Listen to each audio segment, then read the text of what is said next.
My ex-wife brought her son to my workplace demanding I become his father figure after I declined at a coffee shop. I never expected my Thursday afternoon to be interrupted by my ex-wife showing up at my workplace with her 10-year-old son, but life has a way of throwing curveballs when you least expect them. To understand how I, 46M, ended up in this situation, I need to explain some background. I married Gina, 45F, when we were both in our mid-20s. I was 26, she was 25. At the time, we were both uncertain about having children. We had those typical young couple conversations where we'd say things like maybe someday or we'll see where life takes us. The truth was, neither of us had strong feelings either way at that point. As the years went by, my career path became clearer. I worked in finance, and I developed a very specific life goal: early retirement. Ever since college, I had been fascinated with the idea of financial independence. I wanted to work hard in my 30s and 40s, save aggressively, and then potentially retire in my mid-50s to travel and pursue hobbies without the constraints of a traditional work schedule. The more I thought about this plan, the more I realized having children wouldn't align with it. Children are expensive. They require time, energy, and financial resources that would significantly delay or completely derail my retirement goals. This wasn't just about money, it was about the lifestyle I wanted. I started to feel strongly that parenthood wasn't for me. Meanwhile, Gina's perspective shifted in the opposite direction. About 7 years into our marriage, she began dropping hints about wanting kids. She would show me photos of her coworkers' babies. She would make comments about how cute our nieces and nephews were getting. Once, she even joked about a pregnancy scare that made my stomach drop. The final hint came when she gave me a book called The Joy of Fatherhood for my birthday, saying she thought I might find it interesting. After that book, I knew we needed to have a serious conversation. One evening, I asked her directly if she wanted to have children. She admitted that yes, over the years, her desire to start a family had grown stronger. She now definitely wanted children, at least 2, preferably 3. We talked for hours that night. I explained my position too, that I had thought about it carefully and realized I didn't want to be a father. The conversation was difficult but respectful. We both recognized we had developed fundamentally different visions for our future. A week later, after we'd both had time to process, I brought up the subject of divorce. I told Gina that I loved her, but I didn't want to be the reason she never experienced motherhood. We were still young enough, early 30s at that point, that she could find someone who shared her desire for a family. Similarly, I could find someone whose life goals aligned more closely with mine. Gina didn't take it well. She insisted we could work through this difference. She suggested compromises, maybe just 1 child instead of 3, or waiting a few more years. But I knew myself well enough to recognize that having a child I didn't fully want would lead to resentment on my part, while denying her the family she desired would cause resentment on hers. Despite my attempt to make the split amicable, the divorce process turned contentious. Gina fought it every step of the way, dragging out what could have been a straightforward separation into a nearly 2-year ordeal. Eventually, the divorce was finalized when we were in our mid-30s. After the divorce, I dated casually but didn't find anyone I connected with deeply until 4 years ago, when I met Diane, 44F. She shared my views on remaining child-free and financial independence. We got engaged last year and are planning our wedding for this fall. As for Gina, I heard through mutual acquaintances that she struggled with dating after our divorce. She never remarried, but about 5 years after our split, she had a son, who is now 10 years old. From what I gathered, the father was surprisingly young, maybe 20 or 21 at the time, and worked as an apprentice in a construction trade. They were briefly engaged, but he left town suddenly during Gina's pregnancy and hasn't been involved in the boy's life since. I had successfully maintained a distance from Gina's life for years. We live in the same metropolitan area but different suburbs, and our social circles barely overlap except for one complication. My sister Melissa, 42F, attends the same church as Gina. They're not close friends, but they see each other regularly at church functions. Last month, Gina reached out via text asking if we could meet for coffee to catch up. I mentioned this to Diane, who encouraged me to go. Diane thought it might be a good way to clear any lingering tension, especially since we occasionally hear about Gina through my sister. So I agreed to meet Gina at a cafe equidistant from our workplaces. The first 20 minutes were ordinary enough, surface-level updates about work, brief mentions of mutual acquaintances, that sort of thing. Then Gina steered the conversation toward her son, Nathan. She explained that Nathan was struggling without a male role model. His teachers had suggested he might benefit from a consistent masculine influence in his life. Then came the request, would I consider spending time with Nathan? Perhaps taking him fishing or to baseball games occasionally? I was stunned. I told Gina I was glad she had been able to have a child, but that parenthood, even in a part-time or mentorship capacity, wasn't something I was interested in. My stance hadn't changed. Instead of accepting my answer, Gina pressed harder. She suggested we could be a family again. When I mentioned Diane, Gina dismissed my relationship, saying it probably wouldn't last because deep down, you must miss what we had. I tried changing the subject several times, but Gina kept circling back to Nathan and her vision of us reuniting. Eventually, my patience wore thin. I stated firmly that I was happy with Diane and had no interest in rekindling anything with Gina. At this point, Gina began making disparaging remarks about Diane, calling her just a placeholder and suggesting she was only with me for financial security. I immediately stood up, paid for our coffees, and left without another word. Gina sent multiple text messages afterward, alternating between apologies and renewed attempts to persuade me. I eventually blocked her number. I thought that was the end of it. I was wrong. Yesterday, Gina showed up at my office building with Nathan in tow. She waited in the lobby until my lunch break, then approached me as I was heading out. Nathan stood awkwardly beside her, looking uncomfortable with the whole situation. Gina introduced me to Nathan as an old friend who might start spending time with you. The poor kid looked confused. Before I could react, Gina launched into a speech about how Nathan needed a father figure, and how I owed it to them after abandoning her years ago. Several of my coworkers were in the lobby, witnessing this uncomfortable scene. I kept my voice low and told Gina this was inappropriate and that she needed to leave. She refused, raising her voice and creating a scene. Security eventually approached and asked her to exit the building. That evening, I received calls from both my sister and my brother-in-law Kevin, 44M. They had already heard about the incident from Gina. While they agreed Gina's workplace ambush was inappropriate, they criticized my overall handling of the situation. They said I was being heartless by refusing to help Nathan, who was an innocent child caught in adult problems. My sister went so far as to say if I had given fatherhood a chance years ago, I probably would have changed my mind and loved it. I explained my position. I divorced Gina specifically because I didn't want children. I have no obligation to Nathan simply because his biological father abandoned his responsibilities. I barely know the boy. Moreover, getting involved now would give Gina false hope about reconciliation, which would be unfair to everyone involved. My sister countered that I owed Gina because I forced the divorce when she didn't want one. In her view, I created the situation that ultimately led to Nathan growing up without a father, so I have some responsibility to help fix it. I've discussed this with several friends and family members. My mother and several cousins side with my sister. My friends are split, though a small majority support my position. Diane is completely on my side and thinks my sister has been unreasonable for years. This morning I received an email from my company's HR department requesting a meeting tomorrow. I suspect Gina may have contacted them as well. I don't believe I'm wrong for maintaining boundaries, but the number of people suggesting otherwise has me questioning myself. The whole situation has become far more complicated than I ever imagined a simple coffee meeting could become. Update 1. The past 3 weeks have been a whirlwind of unwanted drama that I never saw coming. First, I should address what happened with the HR meeting I mentioned in my original post. The meeting was brief and actually quite reasonable. My manager and an HR representative simply wanted to check if I needed any support after the incident in the lobby. They assured me that they considered it a personal matter, but wanted to make sure I felt safe at work. I explained the situation, they documented it, and suggested I let security know if Gina showed up again. For about a week after posting, things were relatively quiet. Then last Sunday, I received a text from a number I didn't recognize. It was Gina, messaging from a new phone. She apologized for the scene at my workplace but then immediately pivoted to asking if I'd reconsider spending time with Nathan. I didn't respond and blocked the new number. 2 days later, my sister Melissa called. She invited me to a family barbecue at her house the following weekend. I accepted, thinking it would be nice to focus on normal family interactions after all the recent tension. Diane had a previously scheduled girls' weekend trip, so I planned to attend alone. When I arrived at Melissa's house that Saturday, I immediately noticed an unfamiliar car in the driveway. Walking into the backyard, I froze. Sitting at one of the picnic tables was Gina, with Nathan playing with my niece and nephew on the swing set. Melissa approached me with a nervous smile and explained that she thought a casual, neutral setting might help break the ice between me and Nathan.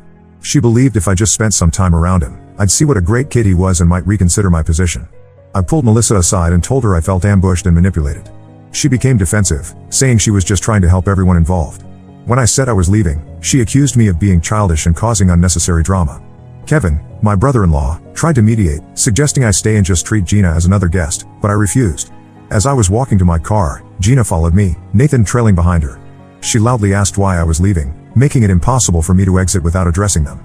Looking at Nathan's confused face, I felt terrible for him being put in this awkward position by adults who should know better. I simply said I had forgotten about another commitment and needed to leave, then got in my car and drove away. The fallout was immediate. My phone blew up with messages from family members who had witnessed the exchange. My mother called to say I had embarrassed everyone and hurt Nathan's feelings unnecessarily. Even relatives who weren't at the barbecue somehow heard about it and reached out to offer their unwanted opinions. 2 days after the barbecue incident, something far more concerning happened. Diane called me, clearly upset. Apparently, Gina had somehow obtained her work email and sent her a lengthy message claiming that during our coffee meeting, I had confessed to still having feelings for Gina and being unsure about our engagement. The email included several fabricated quotes from me and suggested Diane should do herself a favor and end our relationship before investing more time in it. Fortunately, Diane never doubted me for a second. She forwarded the email to me, and we discussed how to handle it. We decided that direct engagement would only encourage more contact, so Diane simply blocked Gina's email address and increased her social media privacy settings. Yesterday, things escalated further. Diane texted me in the middle of a workday, telling me that Melissa had shown up unannounced at her workplace. Melissa had brought both her kids and asked to speak with Diane privately. When Diane suggested they meet after work hours instead, Melissa refused to leave, causing enough disruption that Diane's supervisor noticed. Eventually, Diane took a reluctant break to speak with Melissa in the cafe across the street. According to Diane, Melissa spent 20 minutes trying to convince her that breaking up with me would be best for everyone. She claimed I was spiritually bound to Gina because of our marriage vows, regardless of the legal divorce, and that my inability to accept this connection was causing everyone pain. She even suggested that Diane's non-Christian lifestyle, Diane practices yoga and occasionally burns incense, was preventing me from seeing God's plan for my life. Diane, who remained remarkably composed, simply listened until Melissa ran out of steam, then returned to work without engaging with the accusations. When she told me about this later, we were both disturbed by the escalation and the increasingly religious framing of the situation. This morning, I received a text from Kevin, apologizing for Melissa's behavior. He explained that Gina had been spending more time with them recently, often bringing Nathan for playdates with their children. According to Kevin, Gina had been emotional during these visits, frequently crying about Nathan's need for a father figure and her regrets about our divorce. Kevin admitted that Melissa had become increasingly invested in the idea of fixing the situation, viewing it as almost a spiritual mission. The most revealing part of Kevin's message was the mention that Gina had recently started attending a women's Bible study group led by my mother. This explained the surprising alignment between my mother, sister, and ex-wife, as well as the religious undertones that had begun to color their arguments. Diane and I spent last evening discussing our options. We've decided to temporarily distance ourselves from my family until boundaries can be respected. I've drafted an email to send to my mother, sister, and brother-in-law explaining that while I value our family relationships, their recent actions have violated basic boundaries and trust. I've made it clear that any future attempts to manipulate situations, spread false information, or harass Diane will result in a more permanent separation. As for legal options, we're considering a cease and desist letter if the contact continues, particularly towards Diane at her workplace. For now, we're documenting everything and hoping a clear statement of boundaries will be sufficient. The support I've received here has been tremendously helpful during this chaotic time. It's reassuring to know I'm not being unreasonable in expecting basic respect for my life choices, even from family members who disagree with them. Update 2. It's been 2 months since my last update, and the situation has continued to develop in ways I never expected. First, I want to thank everyone for their supportive comments on my previous posts. Your perspectives helped me stay grounded when it felt like everyone in my immediate circle was questioning my sanity. After sending the email I mentioned in my last update, setting clear boundaries with my family, I received varied responses. My mother replied with a brief message saying she would pray for my heart to soften. Melissa didn't respond directly but instead had Kevin call me. He suggested we meet in person to work things out as a family. I agreed to meet Kevin, just Kevin, at a local diner the following weekend. The conversation was tense but ultimately productive. Kevin confessed that while he had initially supported Melissa's efforts to reconnect me with Gina and Nathan, the situation had spiraled beyond what he considered reasonable. He revealed that Gina had been spending multiple evenings per week at their house, often staying for dinner and bringing Nathan for sleepovers with their kids. According to Kevin, Melissa and Gina had formed an intense friendship centered around the idea that I needed to return to my family. They had even begun discussing the possibility of Gina and Nathan moving into the rental property my sister and Kevin owned behind their house, which would make them next-door neighbors. This plan apparently developed without Kevin's full support, and he was uncomfortable with the direction things were heading. Kevin also mentioned something that caught me completely off guard. Gina had started talking about her rights as my true wife in the eyes of God. Despite our legal divorce years ago, she had convinced herself, with apparent encouragement from some church members, that our marriage remained spiritually binding unless one party had committed infidelity, which neither of us had. I thanked Kevin for his honesty and reiterated my position. I had no intention of rekindling a relationship with Gina or taking on a paternal role in Nathan's life. I emphasized that continuing to push this agenda would only damage my relationship with the entire family. 2 weeks after this meeting, Diane received a certified letter at our home. It was from Gina, handwritten on stationery with a church letterhead. The contents were disturbing. Gina formally forgave Diane for interfering in a covenant marriage and expressed her willingness to welcome her as a friend once Diane accepted the truth and stepped aside. The letter included several out-of-context biblical quotations about marriage and family obligations. Diane and I were sufficiently concerned by this escalation that we consulted an attorney. The lawyer advised that while the letter itself didn't constitute harassment under local laws, it established a pattern of behavior that could support future legal action if needed. We decided to have the lawyer send a formal cease and desist letter to Gina, copying my sister as well. The response was immediate and explosive. Melissa called me, more angry than I've ever heard her. She accused me of bringing lawyers into a family matter and threatening a struggling single mother. She claimed I had changed since meeting Diane and that I was now someone she barely recognized. During this call, Melissa inadvertently revealed something significant. She had been helping Gina compile a spiritual case for presentation to the church elders, documenting why our divorce was invalid in religious terms and why I should be encouraged to restore my family with Gina and Nathan. This explained the coordinated pressure I had been feeling from various church members, including distant relatives who had suddenly taken an interest in my personal life. I ended the call by telling Melissa I needed time away from this situation and would be stepping back from family interactions for the foreseeable future. I blocked her number immediately afterward, knowing it would only lead to more heated exchanges. Last week, things took an unexpected turn. I received an email from Kevin using his work account. He informed me that he and Melissa had been having serious marital problems for months, predating the current situation with Gina. He had moved out temporarily and was staying with his brother. While he didn't go into details, he mentioned that Melissa's increasing religious devotion and her fixation on my situation with Gina had been contributing factors to their conflict. Kevin also shared something that helped make sense of Gina's intense focus on reconnecting with me. Apparently, Nathan's biological father had recently returned to town. He had contacted Gina expressing interest in establishing a relationship with his son and potentially seeking formal custody arrangements. This development had triggered Gina's panic about securing a different father figure for Nathan, specifically me, before the biological father could complicate the situation. This information shed new light on the timing and intensity of Gina's efforts. What I had interpreted as merely unhealthy attachment to the past was actually a strategic attempt to create a new family narrative before Nathan's biological father could enter the picture. Yesterday, I received a text from my mother. It was brief but significant. She wrote that after prayer and reflection, she had come to believe that the church group had overstepped in their involvement with Gina's situation. She didn't apologize for her own role but suggested a family dinner next month to start fresh. I haven't responded yet, as I'm still processing everything. Diane and I have accelerated our wedding plans. Rather than the larger ceremony we had initially planned for the fall, we're now organizing a small destination wedding in June with just a few close friends. We've also begun house hunting in a city about 3 hours away where Diane has been offered a promising job opportunity. While the situation isn't fully resolved, I feel we're finally taking concrete steps to move forward with our lives despite the ongoing drama. I'll update again if there are significant developments, but for now, we're focused on building our future rather than managing the chaos of the past. Update 3. It's been 6 months since my last update, and I felt I should provide a final closure to this chapter of my life for those who have followed my situation from the beginning. Shortly after my last post, Diane and I went through with our small destination wedding in June. We invited only our closest friends and my father, who lives across the country and has been divorced from my mother for decades. The ceremony was peaceful and exactly what we wanted, a stark contrast to the chaos that had consumed the previous months. A week after returning from our wedding trip, we closed on a house in the city where Diane received her job offer. The move happened quickly, we hired professional movers and were settled in our new place by early July. I was able to transfer to a branch office of my company in the same city, which meant a lateral move career-wise but offered the fresh start we needed. Before leaving, I met with my mother for lunch. She had continued to reach out with increasingly conciliatory messages, and I decided it was worth one conversation before moving away. The meeting was tense but civil.